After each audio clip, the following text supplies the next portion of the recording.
Hi, welcome back to the channel. This is my video for top 10 tips for your first 100 miler. So basically last year I did my first 100, which was North Downs Way, which was this one here. Got the buckles, I'm very happy to do that.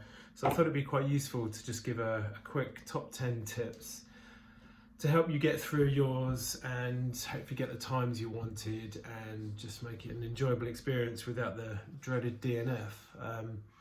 So in at number one, due to the massive distance of it, I basically tried to divide the race up into 4 sections. Now, in that case, you're looking at roughly a marathon distance per section, but in this case, I tailored it to where the main aid stations were, especially with things like drop bag as well. So if you divided it up, in this case it would be like 25 miles, maybe a 50k, and then maybe a 20 miler at the end. So that really helped sort of mentally be able to digest the sort of challenge that you've got ahead. And also you get a bit of a reset when you have a bit of a break at the aid station and you can get a bit of food down or whatever, you have a bit of a stretch. And it's just psychologically, it just makes it so much easier. And physically as well, it doesn't take much just to have a little bit of a reset and on to the next stage. Because otherwise it's too all-consuming, the actual challenge ahead is just too much. So yeah. Step one, or tip one, is divide it into logical sections, and in this case for 100 I divided it into 4 sections, so that really helped. And so tip 2 was I got a pacer for the last 21 miles from the last main aid station.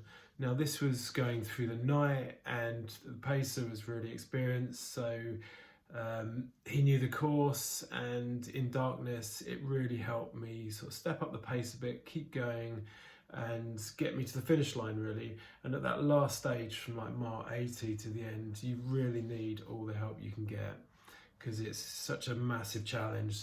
So pacer was amazing, and also it gives you something to aim for through the sort of midsection, where if you know you've got a pacer there ready and waiting, it's going to give you that extra drive to get there. And then once you're there you can so that was a massive help, really, having a pacer and sort of a milestone within the divided race. And if you've got the luxury, then yeah, even a crew as well, but I didn't have a crew, but so I had to carry what I could and plan all my nutrition around that. But yeah, pacer number 2 was fantastic. Tip number 3 is basically try and eat consistently throughout the race per hour, the number of calories and grams of carbs that you need. So in my case, I was aiming for minimum 60 to 70 grams per hour at that intensity. And I was trying to mix it between gels, chews, and also chia bars. So at least I had something that was resembled sort of real food. Because it's and also drink consistently with one like hydration flask of water, the other half maybe with electrolytes. And it's so easy to underestimate how much fluids and how much electrolytes and how much carbs you need, and you're burning off. And eventually, if that catches up, if you're in deficit, then it's really hard to come back. So try and eat even when you don't want to eat. Just do the calculations, go to Precision Fuel and Hydration website and make sure you're getting those grams of carbs per hour. Set an alert on your watch every half an hour, say eat gel or whatever, 30 grams of carbs or whatever every half an hour. And yeah, if you can stay on top of your nutrition and hydration and everything, it's amazing what you can come back from, and it will keep you going right to the end. So that is essential, because over that distance, I mean, if in my case I did the race in roughly 18 and a half hours, but yeah, nutrition is a massive part of it. So that's number 3. Number 4 was set a pace plan, research previous results and where you want to sort of realistically aim for within your sort of fitness and pace and training level, and set a pace plan, and in the early stages when you're feeling amazing, try and stick to it. So in my case, I was going to go slower, or try and somehow do a negative split, but that so yeah, I think I was aiming for like 9-minute miles with that sort of elevation from the North Downs Way, which is what I did. So I set a pace plan. I tried to stick to it as much as I could, even when I felt I could go faster. I tried to slow down because I knew that later on in the race you're going to need it. So and following on from that, yeah, so pace plan, I went slow for the first 50 miles and then sort of hoped I had enough for the remaining 50. Following on from that, I power hiked the sort of steepest hills, even if I felt like I could run it. Because similarly, yeah, you've got to think long term about how you're going to be feeling in the sort of mid to later parts of the race. So early sort of hiking the hills can make a big difference later on in the race. And then on the flat and on the downhills, I obviously was back to running again.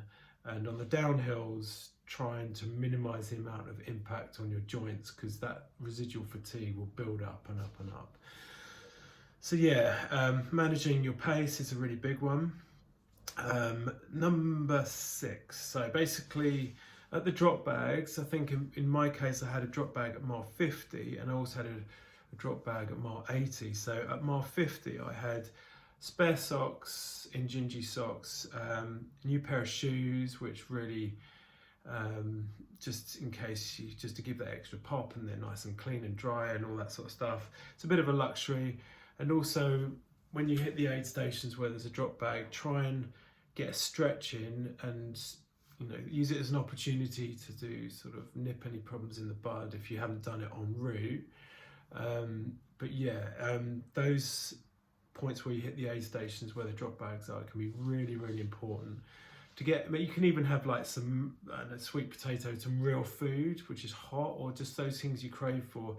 But yeah, spare socks, foot care, all that sort of stuff is really important. But obviously don't spend too long in there, especially if you're sat down as well. Your legs start seizing up, so try and stretch out a little bit as well, because when you stop, your body will go into chill down mode and everything will start tightening up. So it's really important just to mimic as if you'll keep on moving, but use that as a chance to have a bit of a reset. Number 7, which is I think is really important also, is nipping problems in the bud early on. So say for example you might get a stain in your shoe, don't worry about stopping, get it out of there. If you've hip flexors or you have a bit of cramp setting in, increase the electrolytes, or try and it's troubleshooting at the end of the day, but don't worry about stopping and having a bit of a stretch, because due to the sort of scale of the challenge ahead, you will catch those people up again because they'll be going through exactly the same things. Don't run through any problems early on, because if you can nip them in the bud early on, they can develop and eventually it could be a DNF. So any little problems, it's constant problem solving. And also try and stay warm, because obviously you're not going fast a lot of the time, so the intensity is not high. So if you feel like you're chilling down a little bit, get your jacket on or waterproof. Try and stay dry if it starts to rain, because there's nothing worse than chilling down too much, because you're and then trying to fix that after you've been cold for a while. It's like try and preempt any of these problems, because they will develop. If and it is amazing what your body can come back from. This is one of the things which I learned, which is just amazing. You can literally at one stage, I think in my case, my knee started flaring up at mile 50 after the aid station. And then that at one stage at mile 50, I thought that was going to be a DNF, but I stopped, I stretched it out, I massaged it, I did all these things, and eventually it settled down with more hydration as well. I think I'm more sensitive to things like caffeine and too much sugar in my blood, and so all these things, and you come back from it. And even the hiking up the hills sort of things can also be an opportunity to get nutrition down. And so yeah, nip problems in the bud early on, and don't worry about stopping, because you will catch people up later on. So number 8, I've got go at your pace and not others to avoid burnout or a bad time.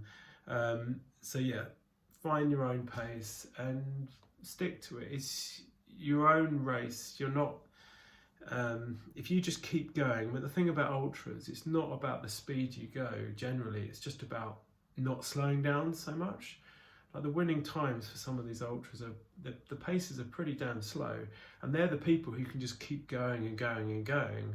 And even if it is at a slow pace, it's like, it's not about speed. It's a different, totally different sport to short distance running. But another thing also, number 9 are coming in at basically travel as lightweight as you can, because over that distance, it can make so much difference. You know, all the grams in your shoes, in your pack, and everything like that. It can make so much difference. So travel as lightweight as possible, and yeah, just try and, it's marginal gains, you know. And so yeah, and with a really well planned pack as well. Like the stuff at the front is stuff that you're going to want easy access to.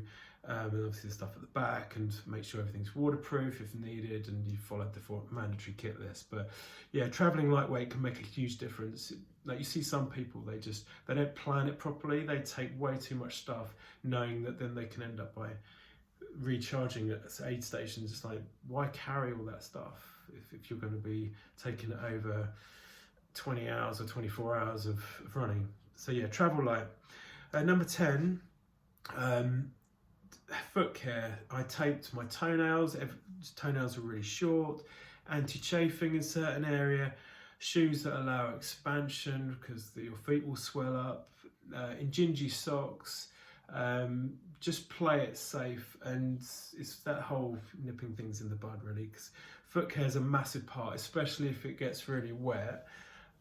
So you don't want macerations or under your feet, or just minimize the blisters. So tape toes is a really big one, and filing and all that sort of stuff. That extra effort a few days before, and also getting all the sleep in as well, and recharging ready in the taper period, can just make a huge difference on race day.